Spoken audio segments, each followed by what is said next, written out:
Imagine this Sarah Mitchell, a glamorous 38-year-old wife in the lap of luxury, 7 months pregnant with her miracle baby after years of heartbreak. She's got the perfect life, a tech millionaire husband, a mansion in Greenwich, and her best friend by her side. But one innocent phone notification shatters it all: explicit photos, cruel messages, and a web of lies revealing her husband's affair with her closest confidant. As Sarah uncovers offshore accounts, stolen assets, and a plot to steal her unborn child, the twists keep coming, from coffee fights gone viral to FBI investigations and shocking DNA secrets. Is this just a midlife crisis or something far more sinister? Stick around as I narrate this epic 10-chapter saga of betrayal, revenge, and redemption. You won't believe the ending. If you're hooked already, smash that like button to show some love. Drop a comment with what you do in Sarah's shoes. Share this with your drama-loving friends, and hit subscribe with notifications on so you never miss a story like this. Let's jump in. Sarah Mitchell adjusted her silk Hermes scarf as she settled into the plush leather chair of Dr. Amanda Wilson's obstetrics office in Greenwich, Connecticut. At 38, she radiated the kind of effortless elegance that money could buy: designer maternity dress hugging her 7-month bump, Cartier watch catching the afternoon light, perfectly highlighted blonde hair swept into a chic low bun. This was supposed to be one of the happiest moments of her life, carrying her first child after years of trying. The waiting room buzzed with other expectant mothers, most scrolling through their phones while partners rubbed their backs or held their hands. Sarah sat alone, as she had for the past 3 appointments. David, her husband of 10 years, was always too busy running his $50 million tech empire to attend these routine visits. She pulled out her iPhone, intending to check her calendar for tonight's charity gala, the Greenwich Hospital Foundation dinner, where David would receive an award for his generous donations. As she unlocked her phone, a notification popped up that made her heart skip a beat. Shared photos from David. Her finger hovered over the screen.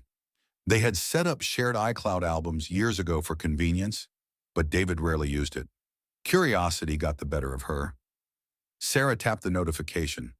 The first image that loaded made her world tilt sideways. It was a photo of her best friend Jessica Martinez, but not the Jessica she knew from their weekly lunch dates and shopping trips. This Jessica was wearing nothing but black lingerie, posed provocatively in what looked like a hotel room. Sarah's breath caught in her throat as she frantically scrolled through more images.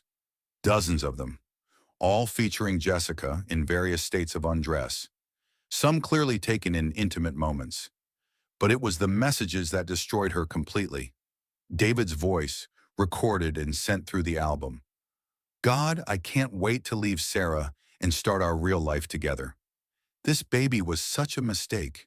She's gotten so fat and boring since she got pregnant. You're everything she used to be and more." Jessica's response, sultry and confident. "Soon, baby. Once the kid is born and we can arrange custody, we'll have everything we want: the house, the money, and each other." Sarah will never see it coming. The coffee cup slipped from Sarah's trembling hands, hitting the marble floor with a crash that echoed through the waiting room. Hot liquid splashed across her Jimmy Choo pumps, but she barely noticed. Her entire body had gone numb as she continued reading months of betrayal laid out in explicit detail. More messages revealed the devastating scope of their deception. Jessica, who worked as a financial advisor at Morgan Stanley, had been helping David move assets offshore for over a year. They had been planning this betrayal while Sarah nursed morning sickness, while she decorated the nursery, while she dreamed of their family's future. "Mrs. Mitchell," Dr. Wilson's nurse called out, her voice seeming to come from underwater. "We're ready for you." Sarah looked up, realizing the entire waiting room was staring at her. Coffee pooled around her feet, her phone still clutched in her white-knuckled grip, tears streaming down her face in mascara-stained rivers. "I thought I was Alicia Florrick from The Good Wife," she whispered to herself, referencing the TV show character who had faced similar betrayal with dignity and strength. "But I'm just another naive wife who never saw it coming." As she mechanically followed the nurse down the hallway, Sarah's mind raced through a decade of memories. Jessica had been her maid of honor, the first person she told about the pregnancy, the friend who held her hand through 3 miscarriages before this miracle baby. They had grown up together in small-town Ohio before Sarah moved to Connecticut after marrying David. Jessica had followed a year later, claiming she wanted to be closer to her best friend. It was all a lie. During the ultrasound, Sarah watched her daughter's perfect profile on the screen while Dr. Wilson cheerfully explained the baby's development. "Everything looks wonderful, Sarah. Baby girl is measuring right on track for a February delivery. Are you excited to meet her?" Sarah nodded numbly, unable to find her voice. How could she explain that she was terrified to bring a child into a world where the 2 people she trusted most had been systematically destroying her life after the appointment? Sarah sat in her Range Rover in the hospital parking garage, rain beginning to patter against the windshield like tears from heaven. She stared at the ultrasound photos of her daughter, the tiny hands, the perfect nose, the peaceful expression of a child who had no idea she was about to be born into chaos. Her phone continued to buzz with new messages between David and Jessica. She couldn't stop reading, torturing herself with each new revelation. They had been intimate in her house, in her bed, while she attended book club meetings and prenatal yoga classes. Jessica knew intimate details about Sarah's insecurities, her fears about motherhood, her desperate desire to give David the family he claimed to want. The rain intensified, turning into a proper Connecticut downpour. Sarah's hands shook as she scrolled through evidence of her own destruction. Financial documents showed David had been systematically emptying their joint accounts. Real estate records revealed he had secretly mortgaged their Greenwich mansion. Even her credit cards had been quietly canceled that morning. She was 7 months pregnant, financially ruined, and emotionally shattered. The woman she considered her sister had stolen her husband, and the man she loved was treating her like an obstacle to remove rather than the mother of his child. Sarah's phone rang, making her jump. David's name appeared on the screen, along with his photo, a professional headshot from his company website where he looked successful and trustworthy. Everything about their life together had been a performance. She declined the call and started the engine. There was only one place to go now, home, where she would have to confront the 2 people who had destroyed her world. As she pulled out of the parking garage, Sarah caught sight of herself in the rearview mirror. Her makeup was ruined, her perfect hair disheveled, her expensive outfit stained with coffee. But her eyes held something new, a spark of determination that surprised even her. Maybe she was more like Alicia Florrick than she thought. The question was whether she had the strength to fight for herself and her unborn daughter. The drive home to Greenwich felt like a funeral procession.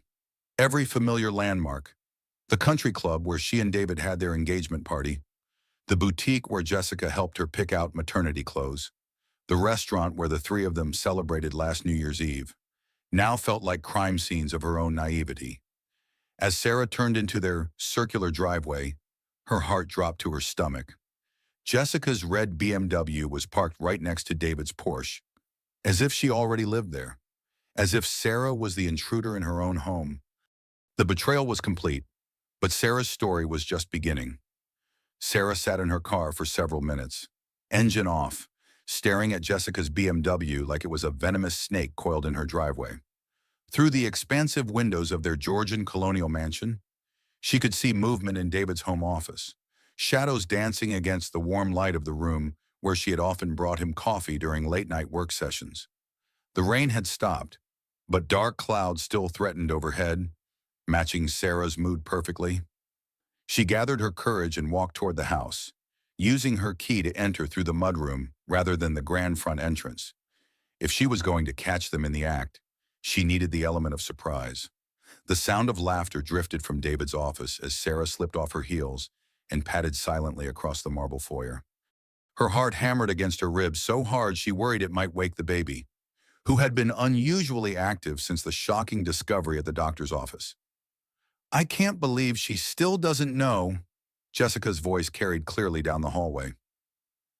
"She actually asked me to help her plan the nursery last week. I almost felt bad for her." "Don't." David's voice was cold. Nothing like the warm tone he used with Sarah.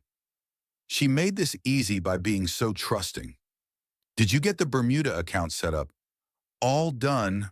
By the time she figures out what's happening, there won't be anything left for her to take. The prenup you had her sign protects everything anyway. Sarah pressed herself against the wall, fighting waves of nausea that had nothing to do with pregnancy. Through the partially open door, she could see Jessica sitting on the edge of David's desk, wearing a red dress Sarah recognized from their shopping trip last month. Jessica was trying on Sarah's jewelry, the diamond tennis bracelet David had given her for their 5th anniversary, the emerald earrings from their last vacation to Italy. "These will look so much better on me than they ever did on her," Jessica said, admiring the earrings in David's computer screen reflection. "She never had the style to carry off real jewelry anyway." David laughed, a sound Sarah had once found charming, but now recognized as cruel. "After the baby comes and we arrange custody, we can take that European honeymoon we've been planning. I've already booked the same villa in Tuscany where I proposed to her. Poetic justice, don't you think? The same villa?" Sarah's knees nearly buckled. That sacred place where David had gotten down on one knee overlooking the vineyards, where he had promised to love and cherish her forever, where she had been so happy she cried tears of joy. He was planning to take her best friend there, to recreate their most precious memory as if Sarah had never existed. "What about the baby?" Jessica asked, fastening the tennis bracelet around her wrist. "I'm not interested in playing stepmom to her little accident. We'll work something out. Boarding school, maybe, or she can live with Sarah's mother in Ohio. Either way, it won't be our problem." Sarah's daughter chose that moment to kick vigorously, as if protesting the casual way her father was discussing abandoning her. Sarah placed both hands on her belly, whispering a silent promise to her unborn child that she would never let these people hurt her. She pulled out her phone and began recording, capturing both the conversation and the video evidence of Jessica wearing her jewelry. This was no longer just about heartbreak. This was about survival. "I do feel a little guilty sometimes," Jessica continued, examining Sarah's engagement ring on her finger. "She's been such a good friend all these years." "Please," David scoffed. "You said yourself she's been boring since the pregnancy started. No more spontaneous trips. No more fun parties. She's turned into one of those suburban mom stereotypes. You're doing me a favor by giving me a reason to leave." Sarah had heard enough. She stepped into the doorway, phone still recording, and cleared her throat. "Having fun with my jewelry, Jess?" Both Jessica and David spun around, faces draining of color. Jessica's hand flew to the tennis bracelet as if she could hide it, while David immediately stood up, knocking over his coffee mug in the process. "Sarah," David stammered, moving toward her with his arms outstretched. "Honey, this isn't what it looks like." "Really?" Sarah's voice was deadly calm. "Because it looks like my husband and my best friend are planning my destruction while playing dress-up with my jewelry. But please, tell me what it actually looks like." Jessica had the audacity to look defiant rather than ashamed. "Sarah, you need to understand that David and I never meant for this to happen. It just evolved naturally." "Evolved naturally?" Sarah's composure cracked. "You've been planning this for over a year. I have the photos, the messages, the financial records. I know about Bermuda, about the custody arrangements, about your romantic European getaway to my honeymoon spot." David's face shifted from shock to anger. "You went through my phone. That's a violation of privacy." "Sarah." "Privacy?" Sarah laughed, but there was no humor in it. "You shared those photos on our family iCloud account. Genius. In violation of privacy. What do you call having an affair with my best friend in my house? Using my money to finance your escape plan." "Look," Jessica stood up, still wearing Sarah's jewelry like armor. "The truth is, David and I are better suited for each other. You've let yourself go since the pregnancy. You're not the woman he married anymore." The cruelty of those words hit Sarah like a physical blow. She looked down at her maternity dress, suddenly self-conscious about her rounded belly, her fuller face, her body that was growing David's child. "You're right," Sarah said quietly. I'm not the woman he married. I'm stronger now, and I'm done being your victim." She turned and walked away, ignoring David's calls after her. Let them think they had won this round. Tomorrow, she would show them exactly what the new Sarah Mitchell was capable of. The next morning, Sarah drove to the upscale shopping center in downtown Greenwich, where she knew Jessica often grabbed coffee before work. She had barely slept, her mind racing with plans and the baby kicking restlessly as if sensing her mother's turmoil. She spotted Jessica immediately at the outdoor Starbucks, sitting at a table in the sun, scrolling through her phone with a satisfied smile. Sarah approached slowly, her heart pounding but her resolve stronger than ever. "Jessica," she said, standing beside the table. Jessica looked up, and for a moment, Sarah saw a flicker of genuine remorse in her eyes, but it vanished quickly, replaced by cold calculation. "Sarah, look, about yesterday—" "No," Sarah interrupted, sitting down uninvited. "You don't get to explain this away. 15 years of friendship, and you throw it all away for what money status a man who's already shown you he's capable of betraying someone he claims to love." Jessica's facade slipped. "You don't understand what it's like to watch you have everything handed to you. The perfect husband, the beautiful house, more money than you could ever spend. Some of us have had to work for everything we have." "Handed to me," Sarah's voice rose slightly. "I worked full-time while David built his company. I organized every social event that helped him network. I gave up my own career dreams to support his ambitions. And you were supposed to be my friend through all of it." "Friend," Jessica laughed bitterly. "You mean your charity case, the girl from the wrong side of town that you kept around to make yourself feel generous?" The accusation stung because there was a grain of truth to it. In college, Sarah had sometimes felt protective of Jessica, who worked 2 jobs while Sarah's parents paid her tuition, but she had never thought of their friendship as charity. "That's not fair, and you know it." "Fair?" Jessica's voice turned vicious. "Fair would be you recognizing that you're not special just because you married money. Fair would be admitting that you've gotten lazy and boring since you got pregnant. Fair would be stepping aside gracefully instead of forcing David to sneak around." Something inside Sarah snapped. She picked up Jessica's iced coffee and threw it directly at her former best friend's face. The cold liquid splashed across Jessica's white silk blouse and into her hair, causing her to shriek and jump up from the table. But Sarah's satisfaction was short-lived. As Jessica flailed backward, some of the coffee splashed back, and the ice cubes hit Sarah's arm, causing her to instinctively jerk away. In her pregnancy clumsiness, Sarah's elbow knocked over her own hot coffee, which spilled down her leg and onto her hand. The burning sensation made her cry out in pain, and she looked down to see an angry red mark spreading across her palm.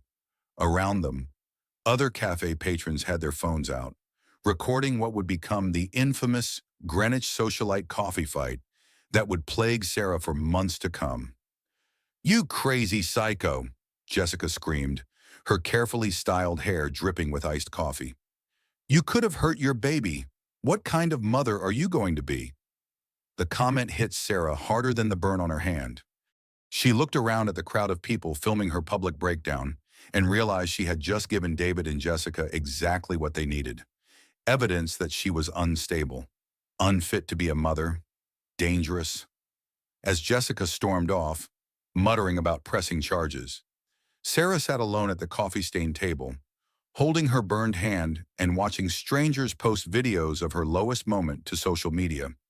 By evening, the clips would have thousands of views and hundreds of comments questioning her mental state and fitness as a mother. She had played right into their hands.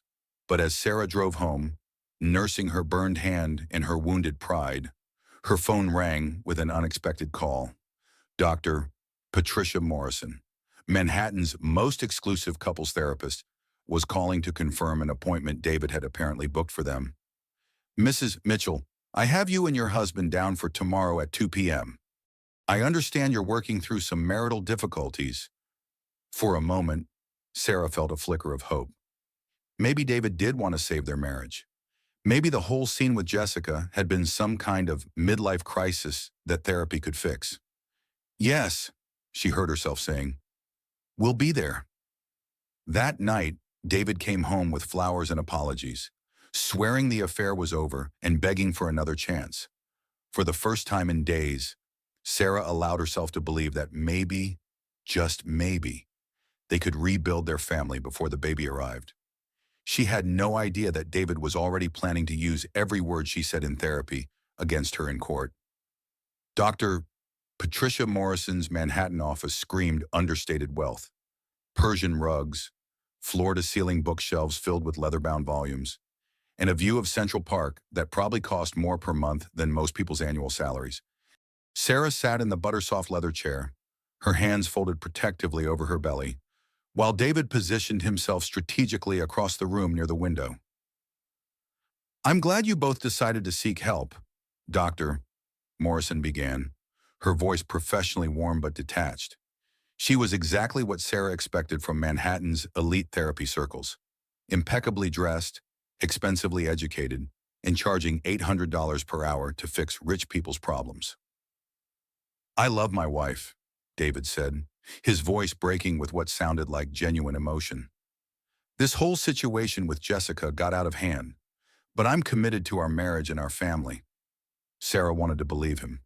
Despite everything she had discovered, part of her still hoped that 10 years of marriage meant something, that the man she fell in love with was still somewhere underneath the betrayal. Sarah, how are you feeling about David's commitment to ending the affair? Doctor, Morrison asked. I want to believe him, Sarah replied carefully. But trust has to be rebuilt through actions, not just words. Over the next 3 sessions, Sarah found herself opening up in ways she hadn't expected. She talked about feeling isolated during her pregnancy, about her fears of becoming a mother, about how David's increasingly frequent business trips had left her feeling abandoned even before she knew about Jessica. I sometimes wonder if I stopped being interesting to him, Sarah admitted during their 3rd session. I've been so focused on the baby and getting ready for motherhood that maybe I forgot to be a wife. David reached over and took her hand. No, Sarah, this isn't your fault. I made terrible choices, and I take full responsibility. Dr. Morrison made notes on her tablet. David, what specifically are you doing to rebuild trust with Sarah? I've cut all contact with Jessica. I've started coming home earlier from work. And I want to be completely transparent about our finances going forward. That last comment should have been Sarah's first warning. After their 4th session, Sarah felt genuinely hopeful for the first time in weeks. David had been attentive and affectionate, helping her prepare the nursery and even attending a parenting class. He brought her breakfast in bed and talked excitedly about their daughter's future. But her hope shattered completely when she returned home from a prenatal massage to find a stack of legal documents on the kitchen counter. The papers were from David's law firm, not the family attorney who had handled their estate planning, but a high-powered litigation firm known for representing wealthy men in contentious divorces. Sarah's hands trembled as she read through pages of financial disclosures that painted a picture of their assets she didn't recognize. According to these documents, their Greenwich mansion was mortgaged far beyond its value. The investment accounts she thought contained millions showed balances in the thousands. David's company stock, which had been worth $50 million last year, was now listed as worthless due to market volatility and poor management decisions. Sarah called their financial advisor immediately. Mrs. Mitchell, Robert Chen's voice was uncomfortable. I'm not supposed to discuss account details, but I think you should know that Mr. Mitchell moved most of your joint assets into offshore trusts about 18 months ago. He said it was for tax purposes. 18 months ago, Sarah's voice cracked. But we've been trying to get pregnant for 2 years. He was moving money while we were doing fertility treatments. The timeline hit her like a sledgehammer. David had been planning his exit strategy since before she even conceived. The fertility treatments, the excitement about finally getting pregnant, his promises about being a devoted father, it had all been performance art while he systematically dismantled their financial life. Sarah hung up and immediately called her own attorney. But the news got worse. The prenuptial agreement she had signed in a love-drunk haze 10 years ago was ironclad. She was entitled to minimal support and no share of David's business assets. The house, the cars, even her jewelry were technically owned by trusts that David controlled. "But what about the baby?" Sarah asked. "Surely I'm entitled to child support." "Child support, yes, but the amount will be calculated based on David's reported income, which according to these documents has decreased substantially. And Sarah," her lawyer's voice was gentle but firm, "you need to know that the coffee incident is being used as evidence that you might not be fit for primary custody." Sarah's world tilted sideways. She was 7 months pregnant, essentially penniless, and facing the possibility of losing custody of her unborn daughter to a man who had called the baby an accident just days earlier. That evening, she confronted David in his office. "How long have you been planning this?" she asked, spreading the legal documents across his desk. David didn't even have the decency to look ashamed. "Sarah, you're being dramatic. This is just financial planning. Rich people protect their assets. It's not personal." "Not personal." Sarah's voice rose. "You've been systematically stealing from our marriage for 18 months. You were planning to abandon me before I was even pregnant." "Look." David's mask finally slipped completely. "You're not the woman I married. You've become clingy and boring and obsessed with getting pregnant. I tried to make it work, but we want different things now. Different things, like financial security for our child, like honesty in our marriage.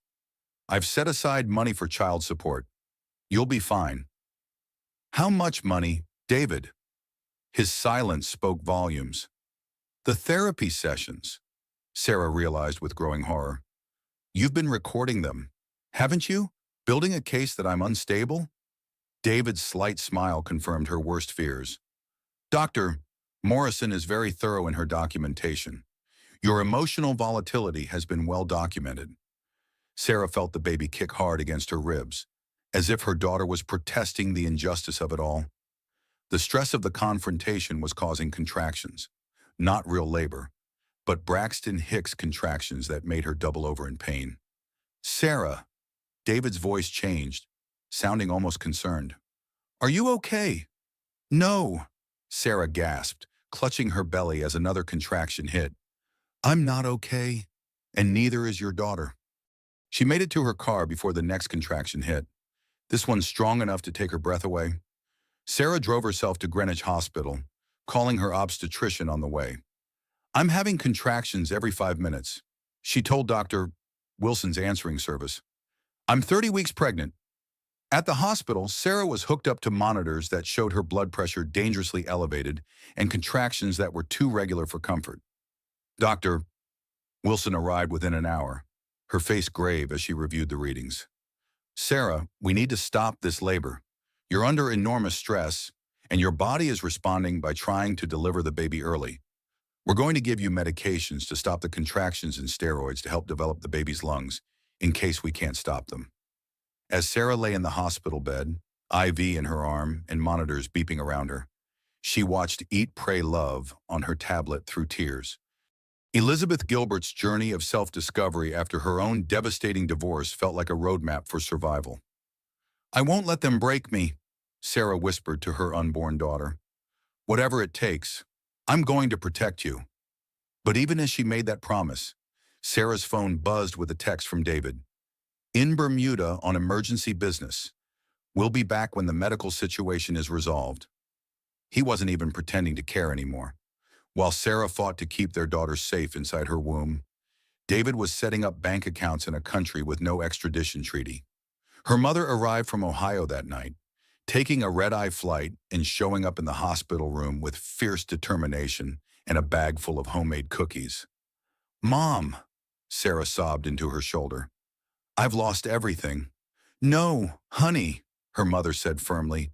"You've lost some things, but you haven't lost everything, and you certainly haven't lost the fight." As Sarah finally fell asleep with her mother holding her hand, she didn't know that the worst was yet to come. In just a few hours, her water would break during what was supposed to be a routine legal mediation session, forcing her into premature labor while David was nowhere to be found. The asset protection scheme was just the beginning. David's real plan was far more devastating than even Sarah could imagine. Sarah's water broke at 9:47 a.m. during what was supposed to be a routine mediation session in her attorney's downtown Greenwich office. She had been 32 weeks pregnant, sitting across from David's legal team, listening to them explain why she deserved nothing from her 10-year marriage when she felt the unmistakable gush of amniotic fluid. "Oh God," she gasped, looking down at the spreading wetness on the conference room chair. "The baby's coming." The next few hours passed in a blur of ambulance sirens, hospital corridors, and medical teams speaking in urgent, clipped tones. Dr. Wilson met them at Greenwich Hospital's labor and delivery unit, her face tight with concern. "Sarah, we're going to do everything we can to slow this down. But if your body is determined to deliver, we need to be ready." Dr. Wilson explained as nurses hooked Sarah up to monitors.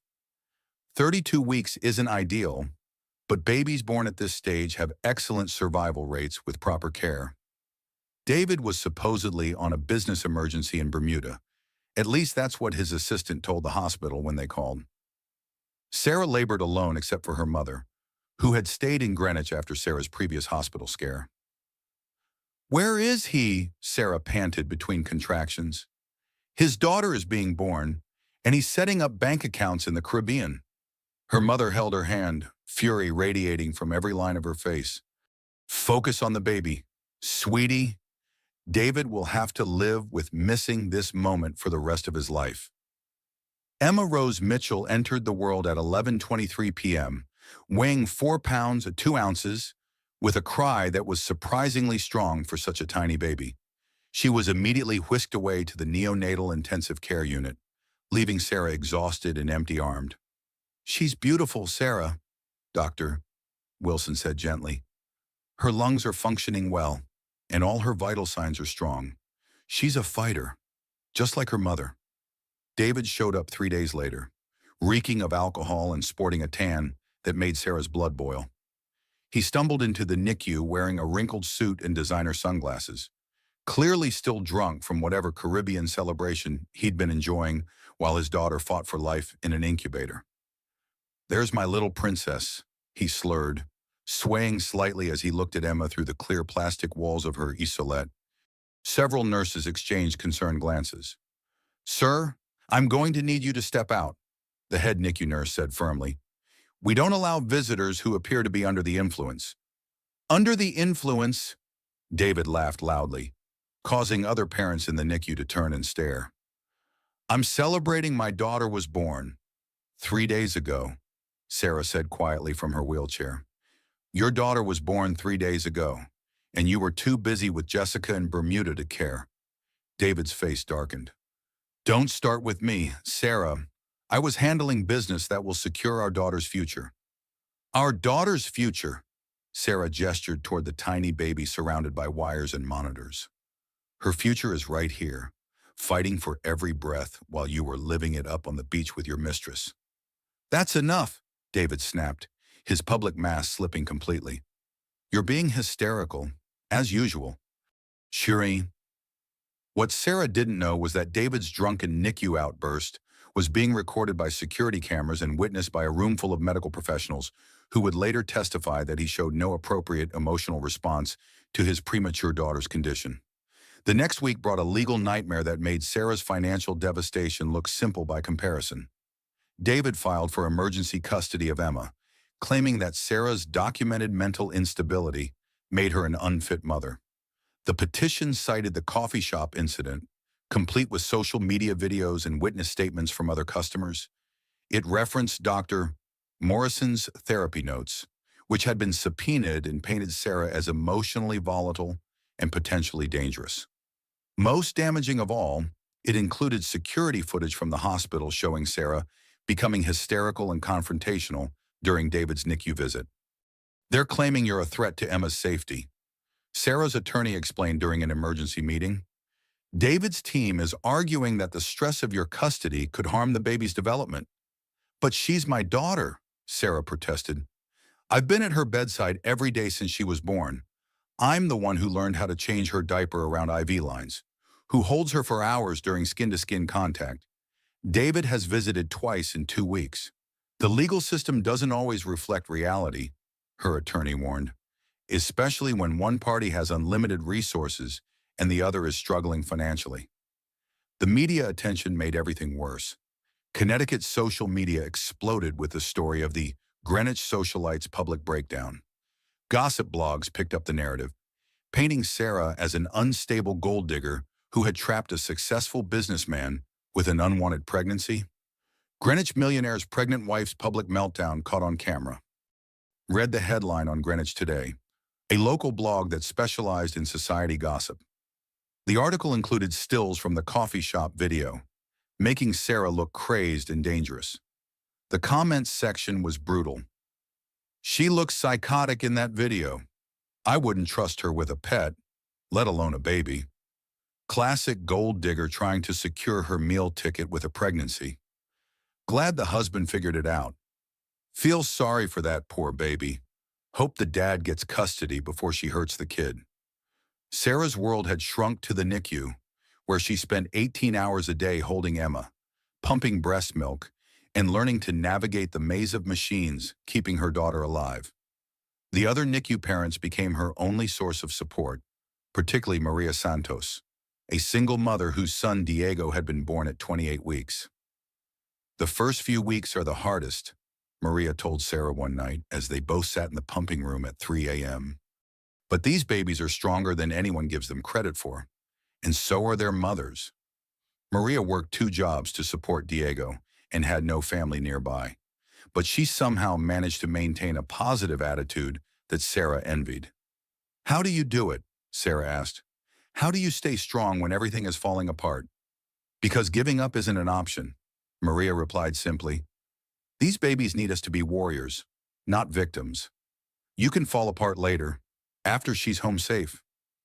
It was during one of these late-night NICU sessions that Sarah's world collapsed completely. She was pumping breast milk in the small lactation room, watching Emma sleep peacefully in her isolette through the window. When Jessica walked into the NICU, Jessica was wearing Sarah's engagement ring. Not a similar ring, Sarah's actual engagement ring. The 2-carat princess cut diamond that David had custom designed for their proposal in Tuscany.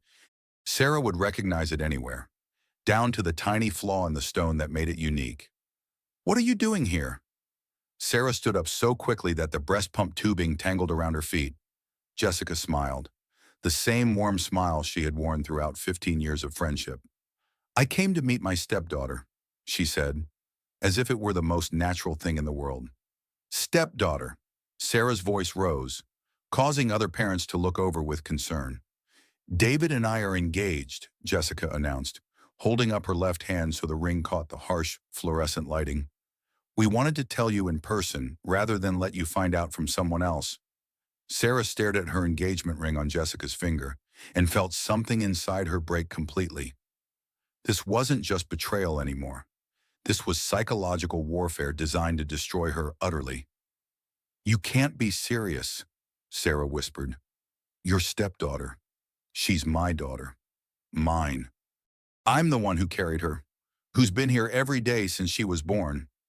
Actually," Jessica's voice took on a legal tone that made Sarah's blood run cold. "David and I are planning to petition for custody together. As a stable, married couple, we can provide Emma with the kind of environment she deserves." "Married couple," Sarah repeated numbly. "We're getting married next month in a small ceremony. Nothing fancy. We want to focus on building our family." Jessica glanced toward Emma's isolette with a proprietary air that made Sarah feel physically sick. "You're not her family," Sarah said, her voice barely audible. I'm her mother. Biology isn't everything. Sarah, what matters is who can provide the best home. And honestly, looking at you now."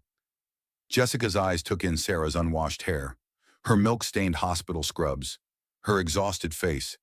"I think we both know Emma deserves better." That night, Sarah sat in the NICU at 3 a.m., pumping breast milk while watching her daughter sleep. She had $847 in her personal checking account, no home to return to, and a baby who might not survive her first weeks of life. David hadn't visited in 5 days, and now she knew why. He was planning a wedding with her former best friend. The ultimate despair moment came as Sarah watched other families. Fathers sleeping in uncomfortable chairs beside their babies' isolettes. Mothers taking turns holding preemie twins. Grandparents taking shifts so parents could rest. Sarah had no one except her mother, who had to return to Ohio for work the next day. The harsh hospital lighting made everything look stark and unforgiving. Sarah's reflection in the window showed a woman she barely recognized, hollow-eyed, pale, defeated. She was the mother of a premature baby fighting for life, abandoned by her husband, betrayed by her best friend, and facing the possibility of losing custody of her daughter to the people who had destroyed her life. But as Sarah watched Emma's tiny chest rise and fall with each determined breath, she made a decision that would change everything. She pulled out her phone and began documenting her story, not for sympathy, but for evidence. If David and Jessica wanted a war, they would get one. She had no idea that her social media documentation would eventually become the key to exposing a pattern of financial abuse that went far beyond her own marriage. The sight of Jessica wearing her engagement ring haunted Sarah for days. Every time she closed her eyes, she saw that 2-carat princess cut diamond catching the NICU's fluorescent lighting, a symbol of promises that had been nothing but lies from the beginning. Sarah had been staying in a cramped studio apartment near the hospital, using the small inheritance from her grandmother to pay month-to-month rent. It was a far cry from the Greenwich mansion where she had planned to bring Emma home, but at least it was within walking distance of the NICU. 3 weeks after Emma's birth, Sarah received a call that sent her rushing to the hospital. Emma's oxygen levels had dropped, and she was being treated for a common but serious preemie complication called necrotizing enterocolitis. Sarah spent the next 48 hours by her daughter's bedside, watching monitors and praying while medical teams worked to save her baby's life. David finally showed up on the second day, but he wasn't alone. Jessica accompanied him, wearing a new designer dress and Sarah's pearl necklace, another piece of jewelry that held sentimental value from Sarah's grandmother. "How is she?" David asked, his voice carrying what sounded like genuine concern as he looked at Emma, who now had even more tubes and wires than before. "She's fighting," Sarah replied, not looking away from her daughter. "The doctors say the next 24 hours are critical." Jessica moved closer to the esaulette, studying Emma with the detached interest of someone examining an acquisition. "She's so small. Are you sure she's going to be normal? I mean, cognitively." The question was so callous that even David looked uncomfortable. "Jess, that's not—" "I'm just asking practical questions," Jessica interrupted. "If we're going to be responsible for her care, we need to know what we're dealing with." Sarah turned to face them both, her exhaustion temporarily replaced by pure fury. "You're not going to be responsible for anything. She's my daughter." "Actually," Jessica pulled a legal document from her purse, "we've been granted temporary visitation rights pending the custody hearing. We're entitled to make medical decisions for Emma." Sarah's attorney had warned her this might happen, but seeing the legal papers made it real. David's unlimited resources had bought him rights to their daughter, while Sarah was barely keeping her head above water financially.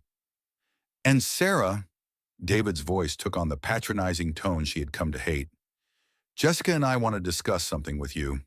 He reached into his jacket and pulled out a check, $10,000 made out to Sarah Mitchell, with baby expenses written in the memo line. "We know you're struggling financially," David continued. "This should help cover Emma's medical costs and get you back on your feet." For a moment, Sarah felt a flicker of hope. Maybe David did feel some responsibility for their daughter. Maybe this was the beginning of working together for Emma's sake. "There are no strings attached," Jessica added with a smile that didn't reach her eyes. "We just want what's best for Emma." Sarah took the check with trembling hands. $10,000 would cover her rent for several months and help with the mounting medical bills that insurance didn't cover. It felt like a lifeline thrown to someone drowning. "Thank you," she whispered, feeling guilty for accepting money from the people who had destroyed her life, but desperate enough to take it anyway. That night, David asked to speak with her privately in the hospital cafeteria. For the first time in weeks, he sounded like the man she had married, gentle, concerned, almost loving. "Sarah, I know things have been awful between us," he began, reaching across the table to touch her hand. "But seeing Emma fight like this, it's made me realize what's really important." Sarah's heart began to race. Could this be the moment everything turned around? "I've been thinking about us, about our family," David continued. "Maybe we moved too fast with the divorce proceedings. Maybe we should try couples therapy again, but with a different therapist this time. Someone who can help us rebuild trust." "What about Jessica?" Sarah asked, hardly daring to hope. David looked down at his coffee cup. "Jessica and we got caught up in something that wasn't real. You're Emma's mother. You're my wife. That has to mean something." "It means everything to me," Sarah said, tears starting to flow. "David, I never stopped loving you, even after everything. I just want our family to be whole." They talked for over an hour about starting fresh, about moving past the betrayal, about raising Emma together. David apologized repeatedly, saying the affair was the biggest mistake of his life. He even suggested they renew their wedding vows after Emma was healthy enough to come home. "I want to be the husband you deserve and the father Emma needs," he said, squeezing her hand. "Can you forgive me?" Sarah wanted to forgive him more than she wanted to breathe. The thought of their little family reunited, of Emma growing up with both parents who loved her, of rebuilding the life they had planned together. It was everything she had prayed for during those long nights in the NICU. "Yes," she whispered, "I forgive you." But Sarah's happiness was short-lived. 2 days later, she was depositing David's check at the bank when her phone rang. It was her attorney, and her voice was urgent. "Sarah, you need to get to my office immediately. We have a problem." At the law office, Sarah's attorney showed her a video on her laptop. It was security footage from the hospital cafeteria, showing Sarah and David's reconciliation conversation, but the audio had been edited and spliced together to make Sarah sound demanding and manipulative.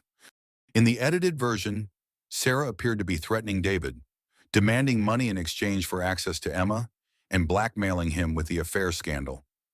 David's responses had been cut and rearranged to make him sound like a victim trying to placate an unstable ex-wife. "This is impossible," Sarah said, watching herself say words she had never spoken. "They've completely fabricated this conversation." "It gets worse," her attorney said grimly. "The check you deposited yesterday, David's team is claiming it was extortion money that you demanded in exchange for not going public with lies about the affair." Sarah's stomach dropped. "But he offered me the money freely. Jessica was standing right there when he gave it to me. Jessica is claiming she tried to talk David out of giving you money because she was worried about your mental state. She says you've been harassing them both, demanding payment to stay quiet about your false accusations." The edited video had already been leaked to social media, where it was spreading like wildfire. Gold Digger Greenwich was trending on Twitter, with thousands of people commenting on what appeared to be Sarah extorting her wealthy husband. Greenwich wife caught on video blackmailing, husband for baby money.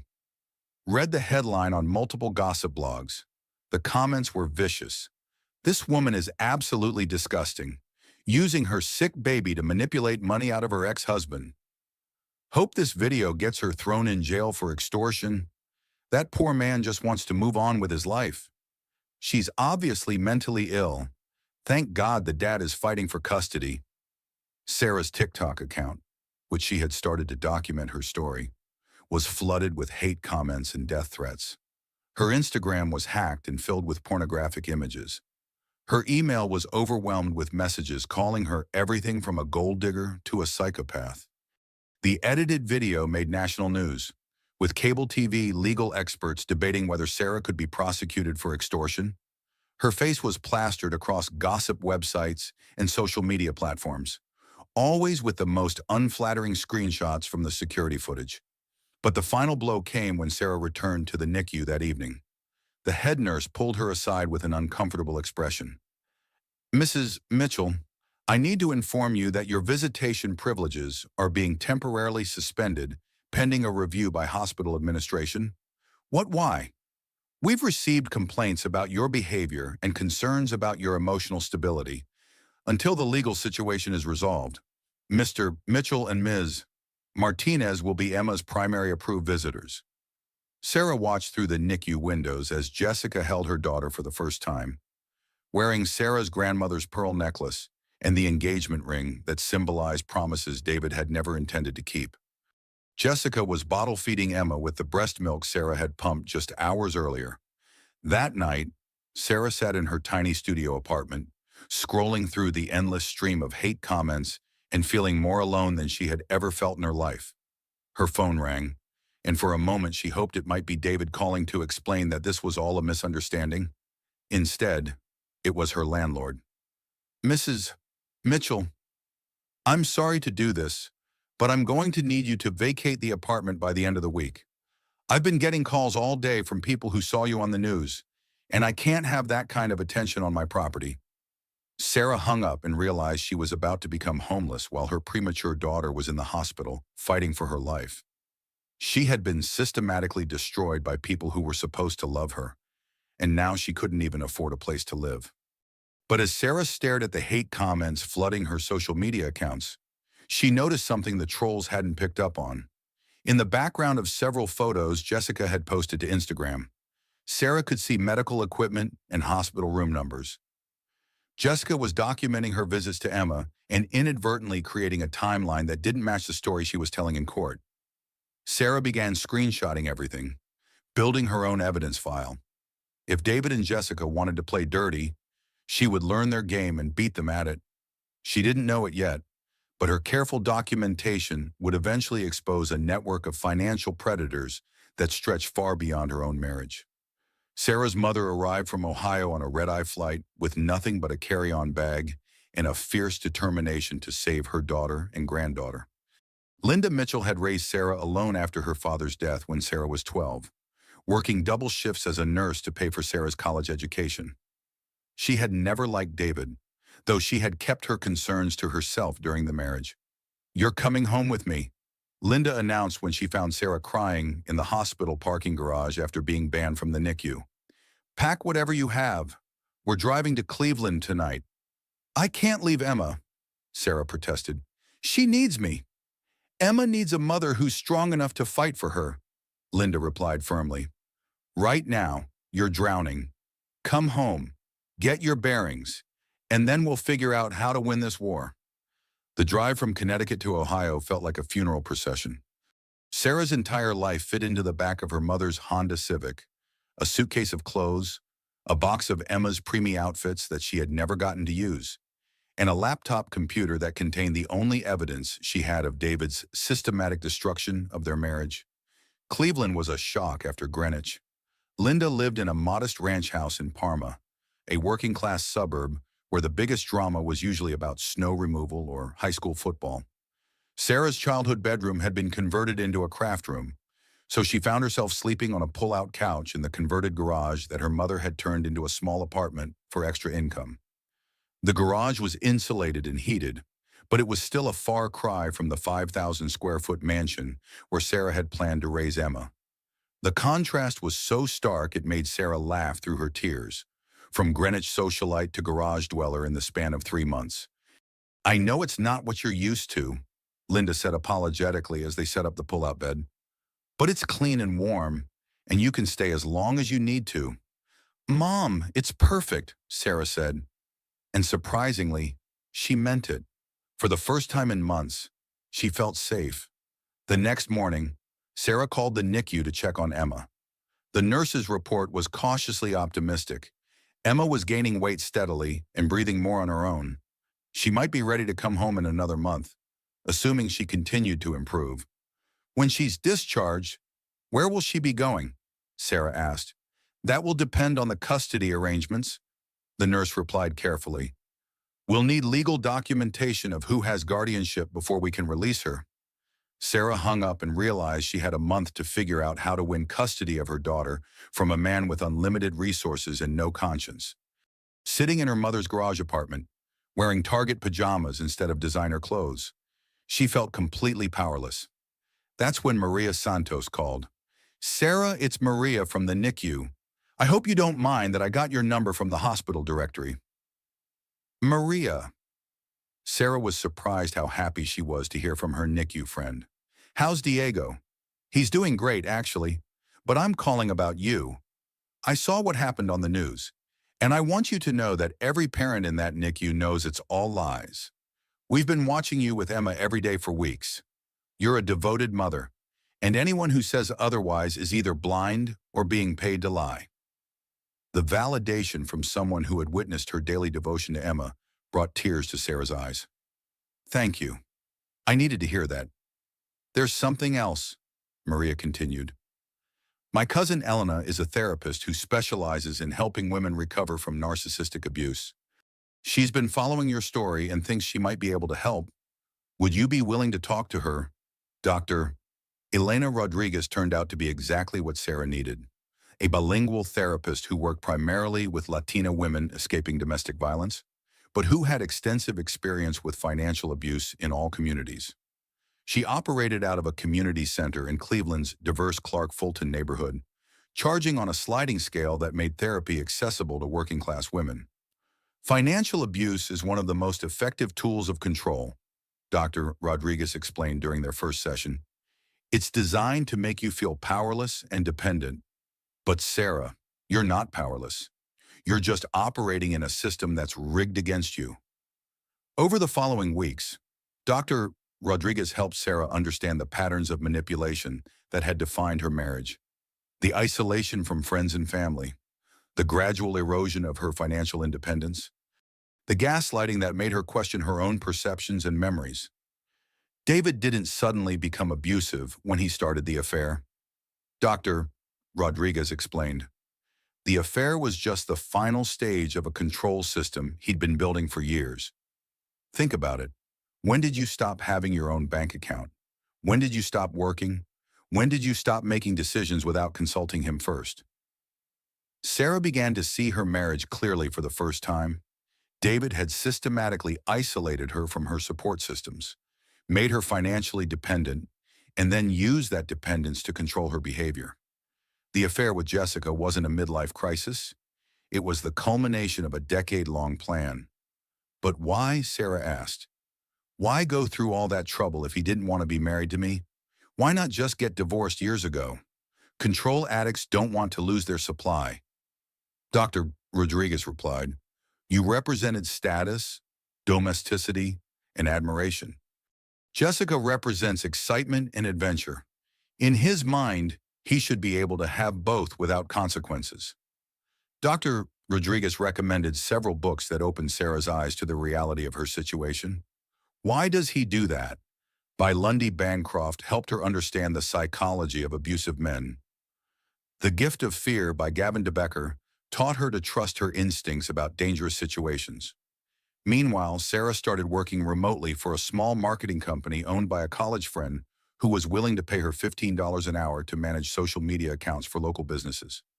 It wasn't much money, but it was honest work that made Sarah feel useful for the first time in months. Living in her mother's garage apartment, Sarah rediscovered parts of herself that had been buried during her marriage. She started running again, something she had abandoned when David complained that her morning runs interfered with his breakfast schedule. She began reading voraciously, devouring books about everything from personal finance to child development. Most importantly, she started documenting her story on TikTok and Instagram, carefully laying out the timeline of David's financial abuse and Jessica's involvement. Her first video gained 100,000 views in 2 days, mostly from women sharing similar stories of betrayal and financial manipulation. "I thought I was stupid for not seeing the signs," Sarah told her growing online audience. "But I've learned that predators are experts at hiding their true nature. They don't start with obvious abuse. They start with love bombing and gradually escalate the control until you don't recognize your own life anymore." The comments on her videos were overwhelmingly supportive, with thousands of women sharing their own stories of financial abuse and betrayal. Sarah realized she wasn't alone. There was an entire community of women who had been systematically destroyed by wealthy, powerful men who faced no consequences for their actions. But Sarah's growing social media following caught the attention of someone unexpected. Marcus Thompson, David's former business partner, sent her a private message that would change everything.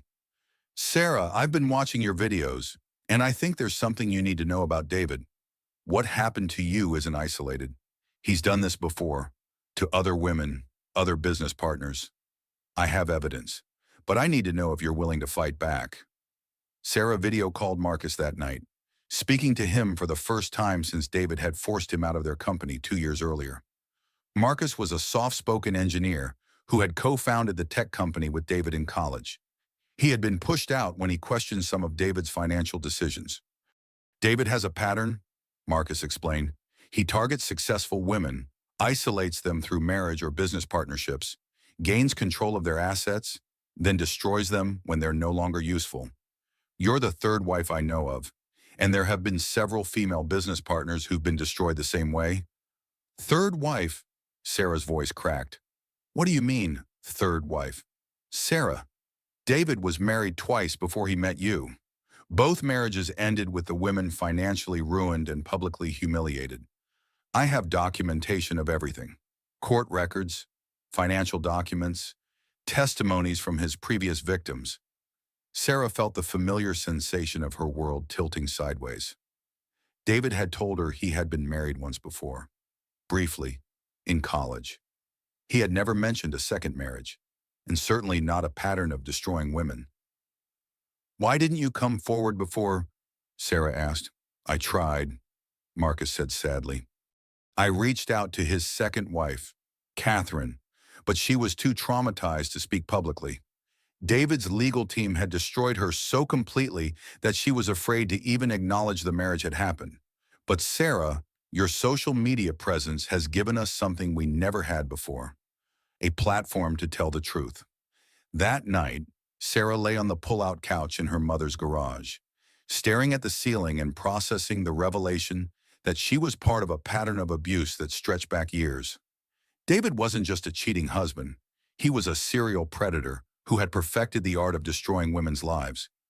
But for the first time since discovering the affair, Sarah felt something other than despair.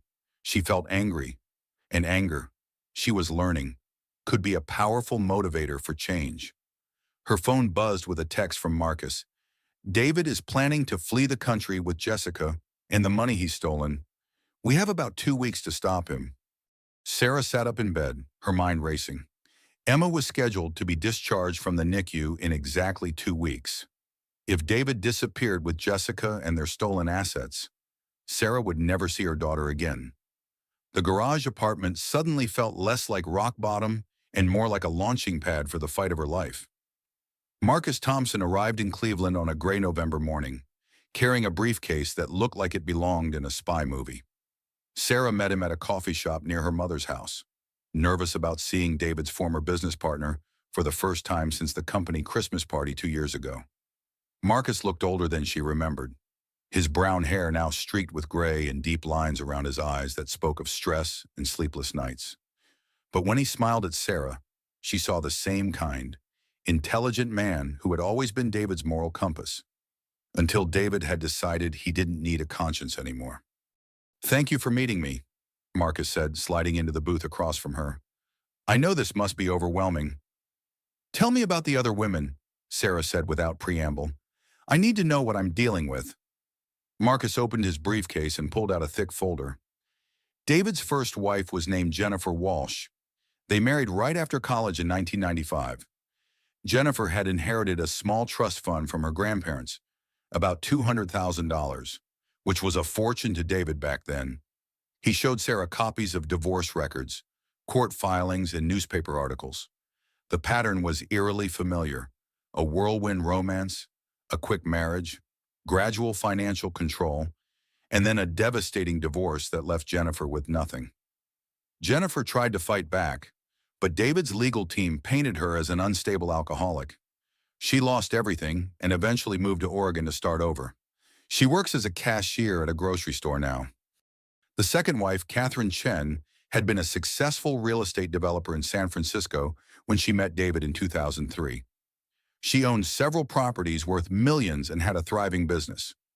By the time David was finished with her, she had lost her properties, her business, and her reputation. Catherine was hospitalized for a nervous breakdown after the divorce, Marcus explained. David's team spread rumors that she was embezzling from clients. She lost her real estate license and had to declare bankruptcy. She's a teacher now in a small town in Northern California, too afraid to even use her real name on social media.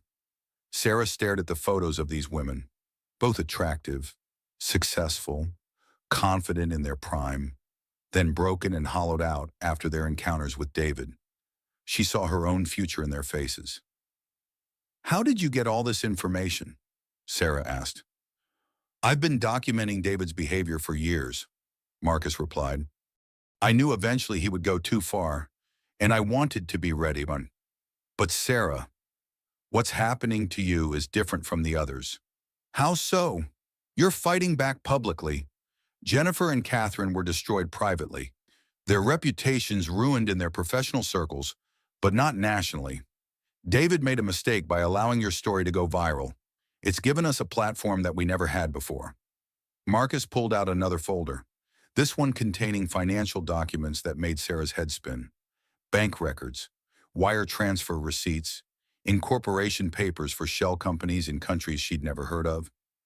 "David has been systematically stealing from your marriage for 3 years, not 18 months like you thought," Marcus explained. "He started moving money right after Emma was conceived. The fertility treatments weren't just about having a baby. They were about creating a legal claim to child support while he planned his exit strategy." The scope of David's theft was staggering. He had moved over $8 million into offshore accounts, hidden behind a maze of shell companies and trust structures that Jessica had helped establish through her connections in international finance. "But there's something else," Marcus said, his voice dropping to almost a whisper. "David isn't planning to stay in the United States. He and Jessica have been setting up a new life in Singapore, where they can't be extradited for financial crimes." Sarah's blood ran cold. "What about Emma?" "That's the worst part. They're planning to take her with them. David will argue that as Emma's father, he has the right to relocate for his work. By the time you could fight it in court, they'd be gone." Sarah felt her carefully constructed composure cracking. Based on the financial transfers I've been tracking, I think they're planning to leave right after Emma is discharged from the NICU. Maybe sooner if they think we're getting too close to the truth." That afternoon, Marcus introduced Sarah to Rebecca Chen, a pro bono attorney who specialized in complex financial crimes. Rebecca worked for a legal aid organization that helped women escape financial abuse, and she had been following Sarah's story through social media. "What we need to do is build a federal case against David," Rebecca explained during their meeting at her downtown Cleveland office. "Financial fraud, money laundering, possibly tax evasion. If we can get federal investigators interested, we can freeze his assets and prevent him from leaving the country." "How long will that take?" Sarah asked. "If we're lucky and everything goes perfectly, maybe 2 weeks. But Sarah, you need to understand that David has been planning this for years. He's hired the best lawyers money can buy, and he's had time to cover his tracks. This isn't going to be easy." That evening, Sarah started a new chapter of her social media campaign. Instead of just telling her own story, she began reaching out to other women who had been destroyed by wealthy, powerful men. The response was overwhelming. Within a week, Sarah's TikTok following had grown to 500,000 people. Her comment sections were filled with women sharing their own stories of financial abuse, gaslighting, and systematic destruction. Many had never spoken publicly about their experiences because they were afraid of retaliation or didn't think anyone would believe them. "I thought I was the only one," wrote one commenter. "My ex-husband did the exact same thing.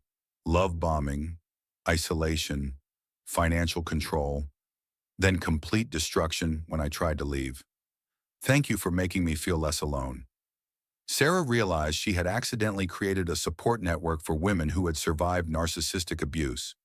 She started hosting live sessions where women could share their stories and offer advice to others who were still trapped in abusive relationships. But the most important development came when one of Sarah's followers sent her a private message that changed everything. Sarah, I saw your videos about David Mitchell. I think he tried to do the same thing to my sister. She died by suicide 3 years ago after her divorce. But I've always suspected there was more to the story. Would you be willing to talk? The sister's name was Amanda Rodriguez, and her story was the most heartbreaking yet. Amanda had been a successful surgeon in Chicago when she met David at a medical conference in 2018. They had a brief but intense relationship that ended when Amanda discovered David was married to Sarah. Amanda tried to warn you, her sister explained during a video call. She found your contact information and tried to call you several times, but David convinced her that you already knew about their relationship and were okay with it. I never got any calls, Sarah said, her heart breaking for a woman she had never met. David was monitoring Amanda's communications. She told me he had somehow gained access to her phone and email accounts. When she tried to expose him publicly, her medical practice was suddenly investigated for insurance fraud. She lost her license, her savings, everything. The suicide happened 6 months later. Sarah felt physically sick. Amanda Rodriguez had tried to save her from David's abuse and had been destroyed for her efforts. Now she was dead, and David was planning to do the same thing to Sarah and take Emma with him.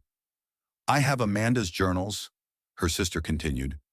She documented everything David did to her, including evidence of him accessing her personal accounts and sabotaging her career. I've been too afraid to come forward, but watching your videos has given me courage. That night, Sarah sat in her mother's garage apartment, surrounded by boxes of evidence that painted a picture of David as a serial predator who had been destroying women's lives for over 2 decades. Amanda Rodriguez's journals contained detailed accounts of David's manipulation tactics, including his use of technology to monitor and control his victims. Sarah's phone buzzed with a text from an unknown number. Stop digging into things that don't concern you, or you'll end up like Amanda Rodriguez. Sarah screenshot the threat and forwarded it to Marcus and Rebecca. She was getting close to something that David was desperate to keep hidden. That meant she was on the right track, but time was running out. Emma was scheduled to be discharged from the NICU in exactly 1 week, and Marcus had intercepted communications suggesting that David and Jessica were accelerating their timeline for leaving the country. Sarah looked at the photo of Amanda Rodriguez that her sister had sent, a brilliant, beautiful surgeon who had tried to do the right thing and paid for it with her life. Sarah wouldn't let Amanda's death be in vain, and she wouldn't let David destroy any more women. I'm sorry I couldn't save you, Amanda, Sarah whispered to the photo, but I'm going to make sure he never hurts anyone else. The next morning, Sarah called the FBI. Special Agent Diana Torres of the FBI's Financial Crimes Unit looked exactly like what Sarah had expected from watching too many crime shows. Sharp suit, no-nonsense demeanor, and eyes that missed nothing. She sat across from Sarah in Rebecca Chen's law office, reviewing the boxes of evidence that Marcus and Sarah had compiled over the past 2 weeks. This is extensive documentation, Agent Torres said, her voice carrying a slight Texas accent. Mr. Thompson, how long have you been gathering this information? 4 years, Marcus replied. I started documenting David's behavior after he forced me out of our company. I suspected he was running some kind of long-term financial fraud scheme, but I didn't realize how many victims there were until Sarah went public with her story. Agent Torres examined Amanda Rodriguez's journals, her expression growing darker with each page. Dr. Rodriguez contacted our Chicago field office twice before her death, claiming she was being stalked and harassed by David Mitchell. The local agents classified it as a domestic dispute and referred her to local police. What happened with the local police? Sarah asked, though she suspected she already knew the answer. David's legal team convinced them that Dr. Rodriguez was having a psychotic break following their relationship. They had medical records showing she had been prescribed antidepressants, and David's lawyers painted her as an unstable woman who couldn't accept that their affair was over. Sarah felt a familiar chill. It was the same playbook David was using against her. Paint the victim as mentally unstable, use their own vulnerability against them, and rely on the system's bias toward wealthy, powerful men. The difference now, Agent Torres continued, is that we have pattern evidence, 3 confirmed victims, possibly more, and documentation of systematic financial fraud across multiple states. That gives us federal jurisdiction. The next few days moved with breathtaking speed. Federal agents executed search warrants on David's offices, his Greenwich mansion, and Jessica's apartment. They froze bank accounts in 5 countries and seized computers, phones, and financial records.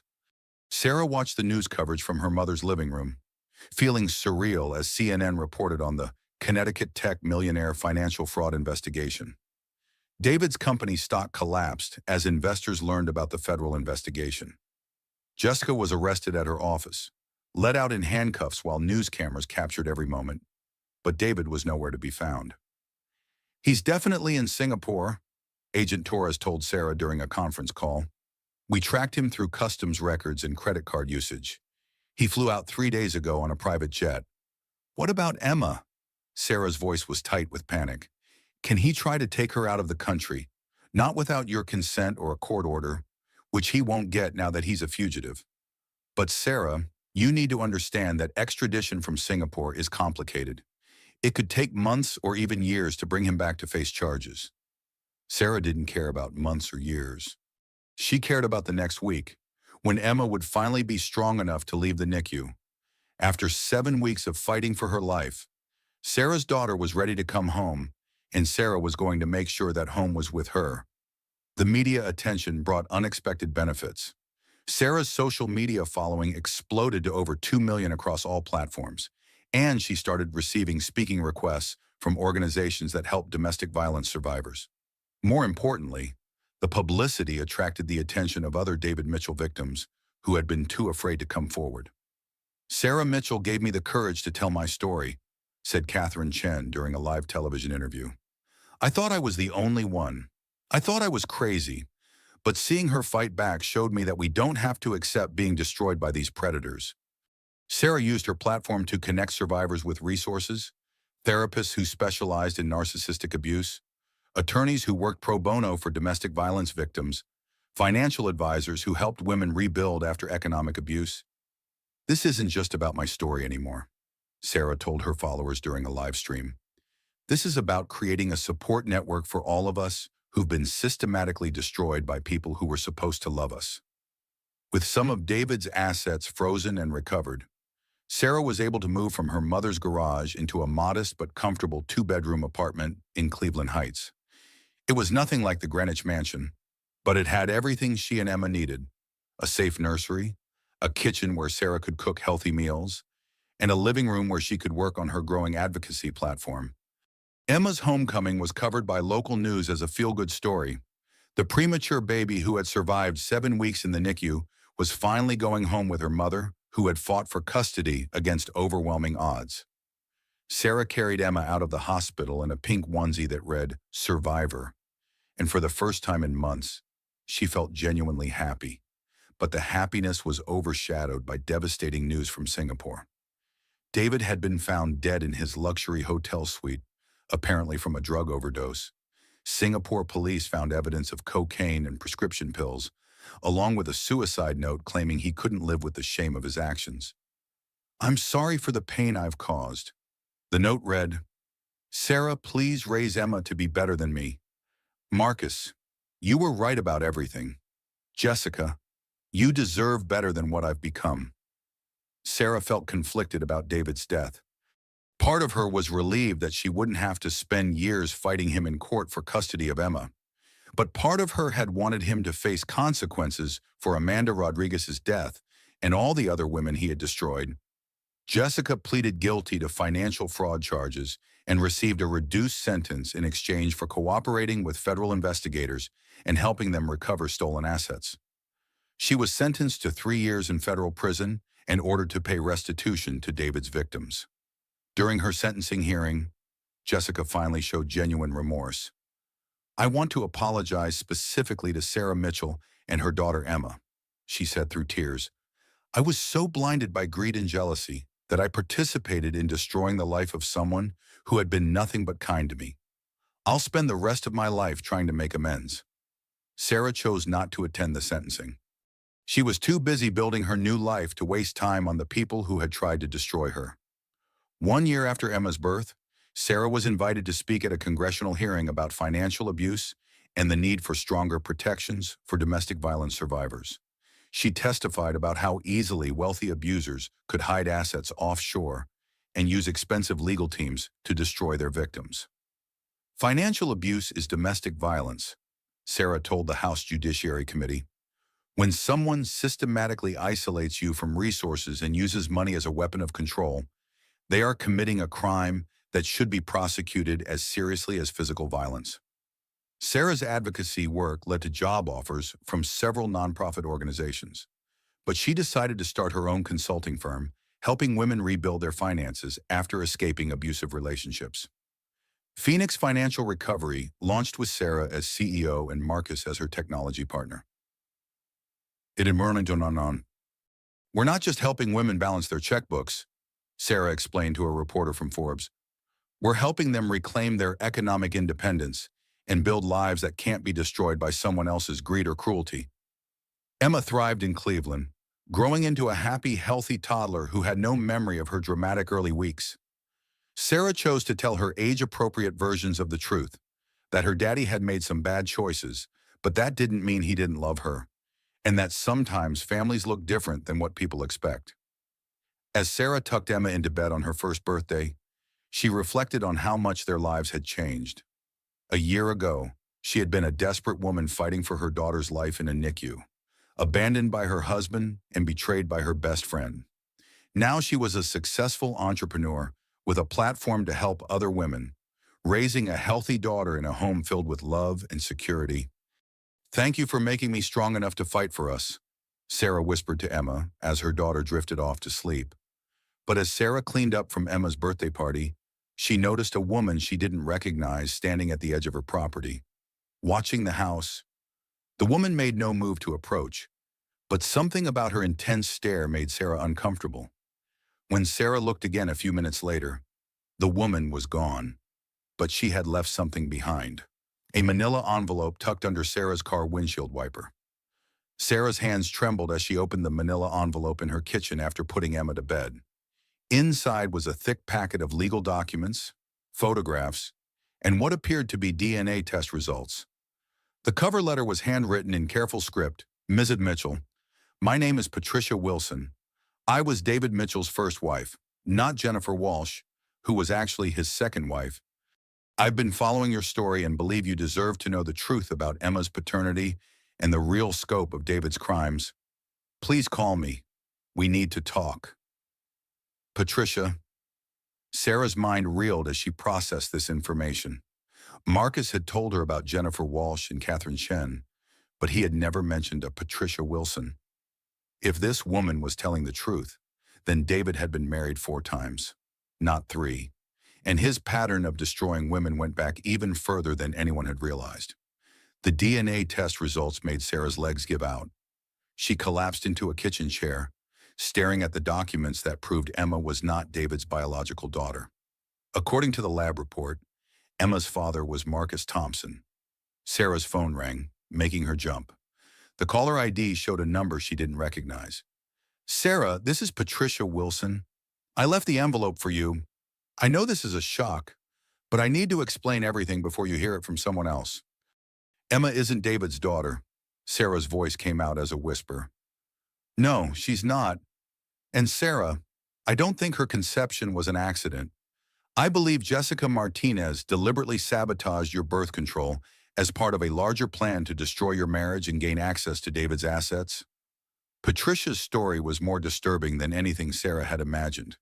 She had been married to David from 1990 to 1995 when they were both young, and David was just starting his first tech company. Patricia had been a software engineer who helped David build his initial business, but he had gradually pushed her out and stolen her code contributions. "David didn't just steal money from his wives," Patricia explained. "He stole our intellectual property, our professional accomplishments, even our identities. The foundation technology for his current company came from software I developed in the early 90s. But Patricia's most shocking revelation concerned Emma's conception. According to documents Patricia had obtained through a private investigator, Jessica had been planning to break up Sarah and David's marriage for over 2 years. The plan included sabotaging Sarah's birth control to create a pregnancy that would either force David to leave Sarah or give Jessica ammunition to paint Sarah as a manipulative woman trying to trap her husband. Jessica replaced your birth control pills with sugar pills for 3 months, Patricia said. She had access to your medicine cabinet through her frequent visits to your house. The pregnancy wasn't an accident, it was a weapon. Sarah thought back to that time period 2 years ago, when she had finally gotten pregnant after months of trying.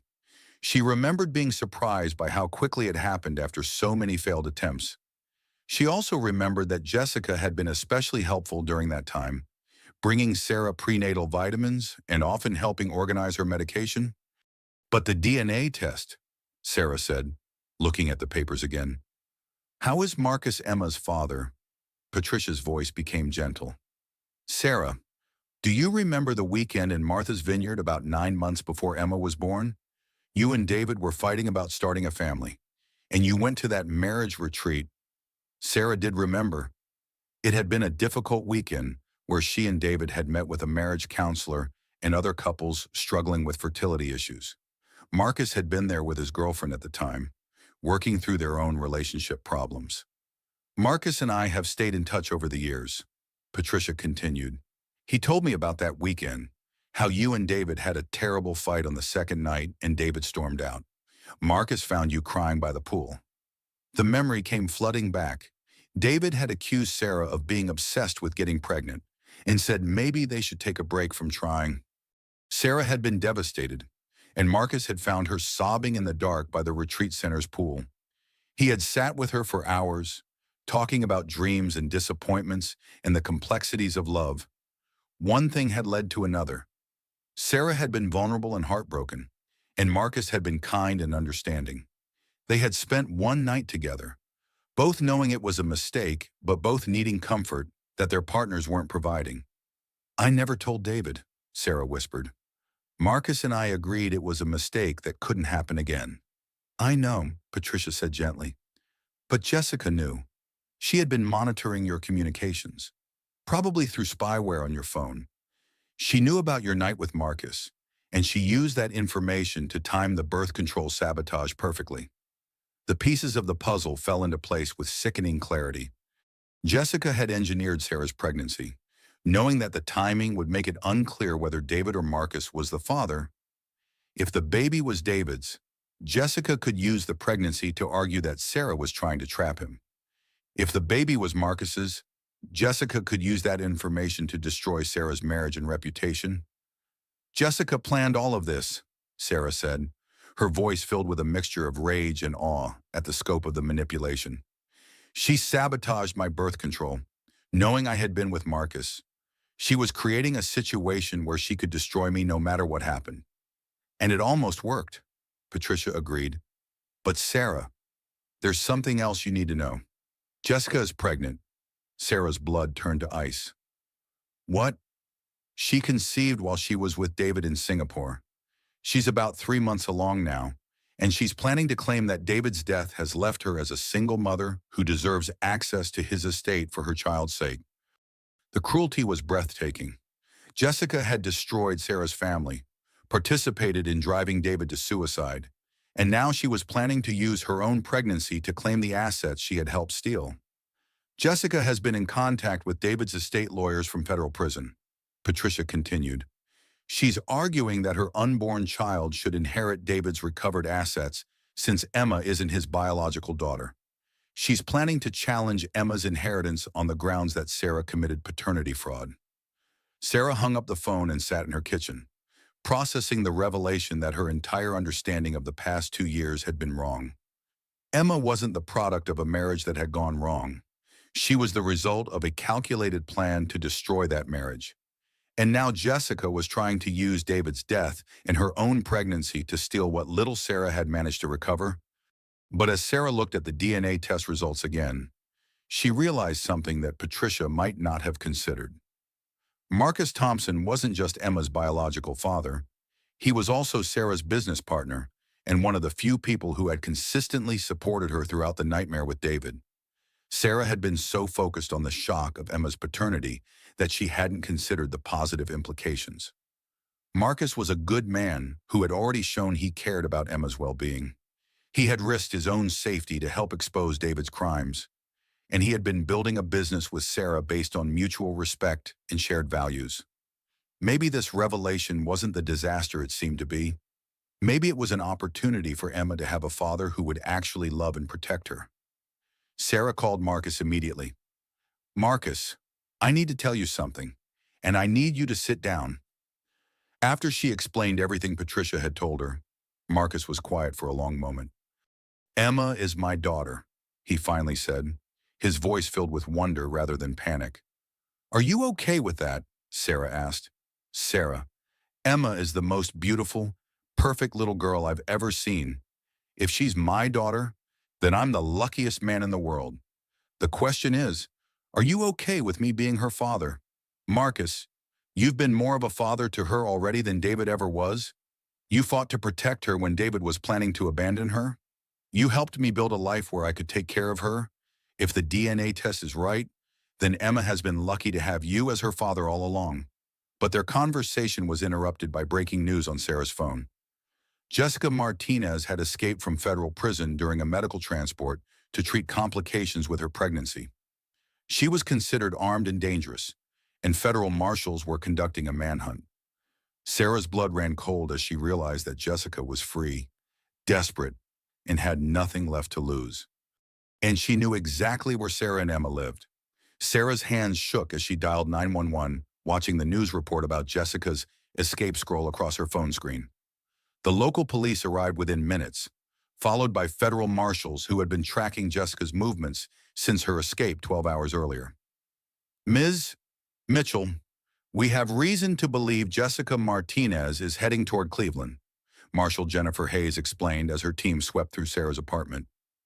"She's desperate and potentially dangerous. We're going to station agents here until she's recaptured."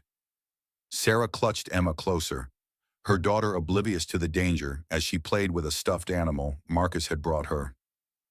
What exactly happened during her escape?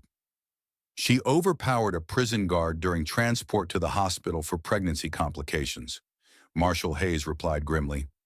She's trained in self-defense and clearly planned this escape carefully. We found evidence in her cell that she's been planning this for weeks.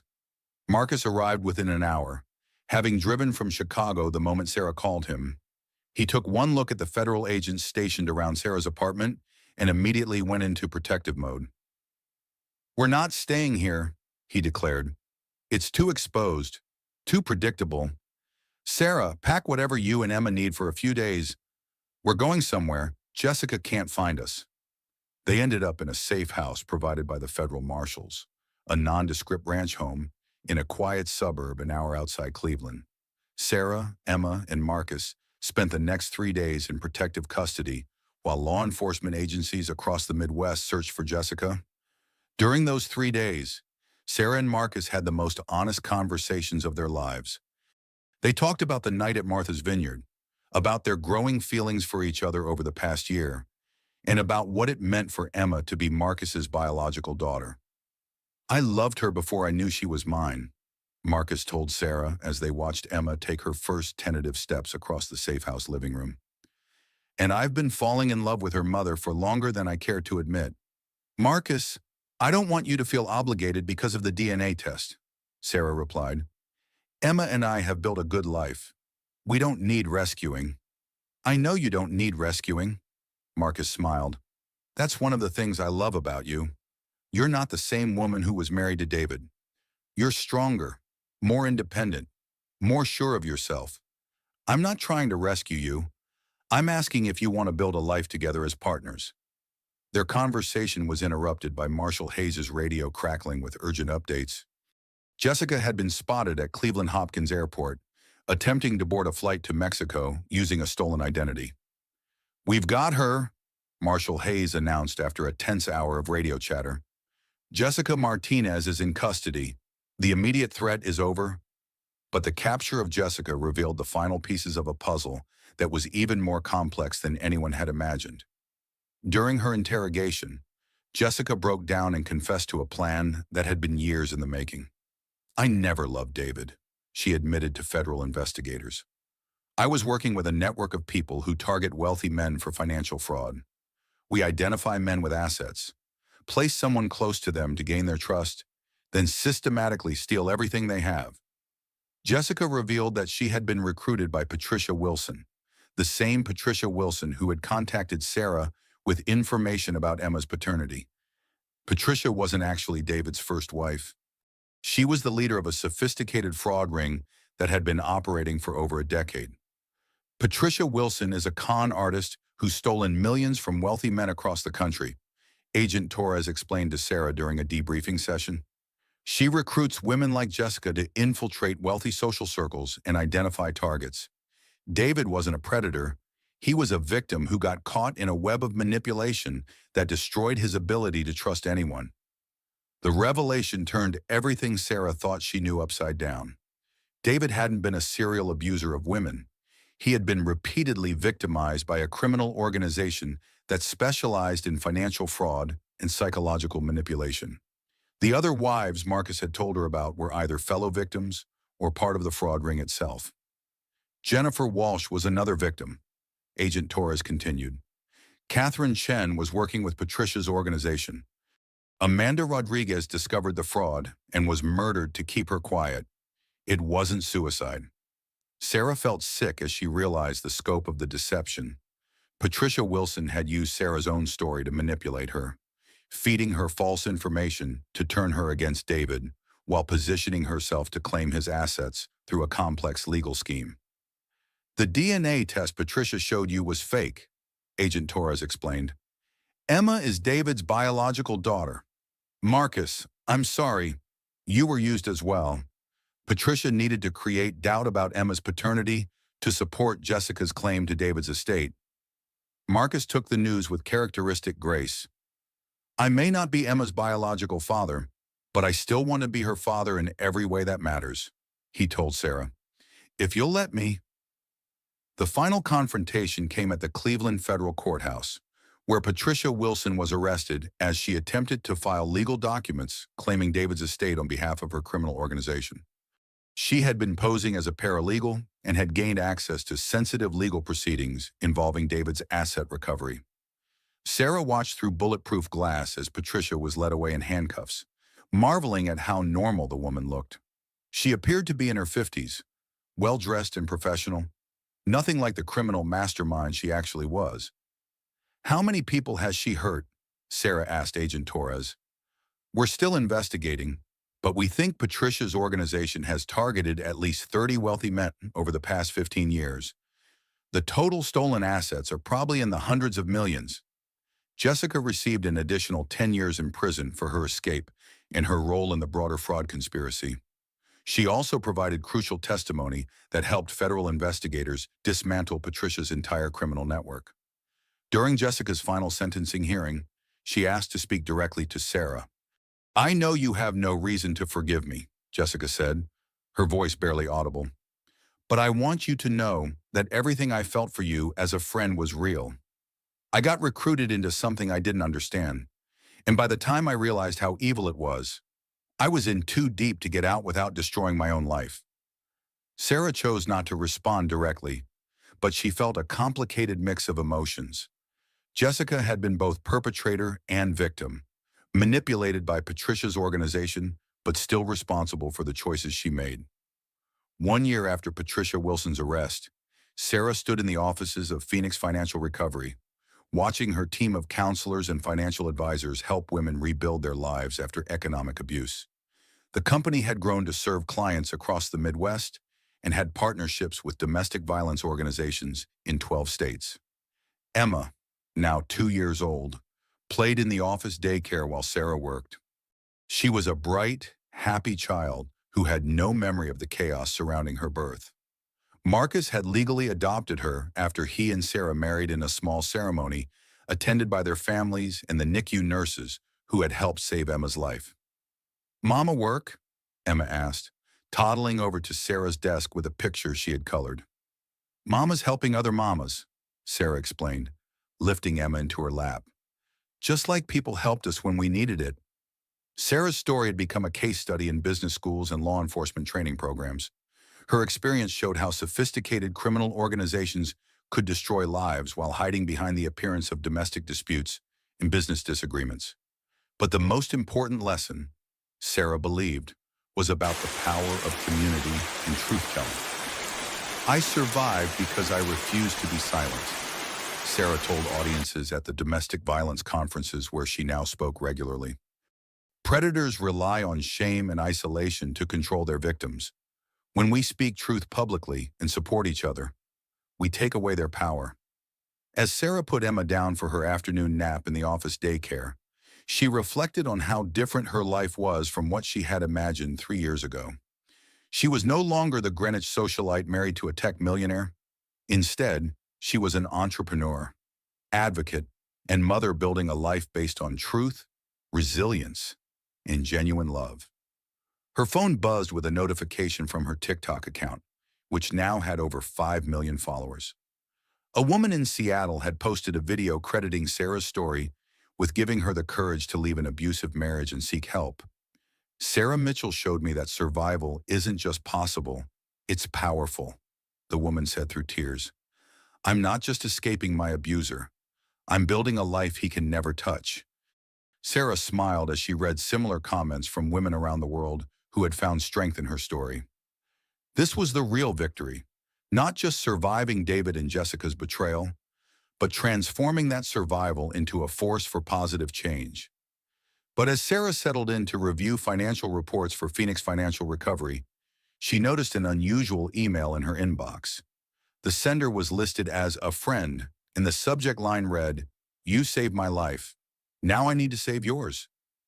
The email contained a single photograph, a picture of Emma playing in the daycare, taken from outside the office building. Someone had been watching them, and they wanted Sarah to know it. Sarah's blood ran cold as she realized that Patricia Wilson's criminal network might have been larger than federal investigators had discovered. The case was supposed to be closed, the threats eliminated, the future secure. But as Sarah called security and prepared to go into lockdown mode once again, she knew that her story was far from over. There were still predators out there, still women who needed protection, still battles to be fought. The difference was that now Sarah wasn't fighting alone. She had Marcus, she had Emma, she had a community of survivors who would stand with her against whatever came next. And she was no longer the woman who had sat in that OBGYN office 3 years ago, naive and trusting and unprepared for the storm about to hit her life. She was Sarah Mitchell, survivor, advocate, and warrior, and she was ready for whatever came next.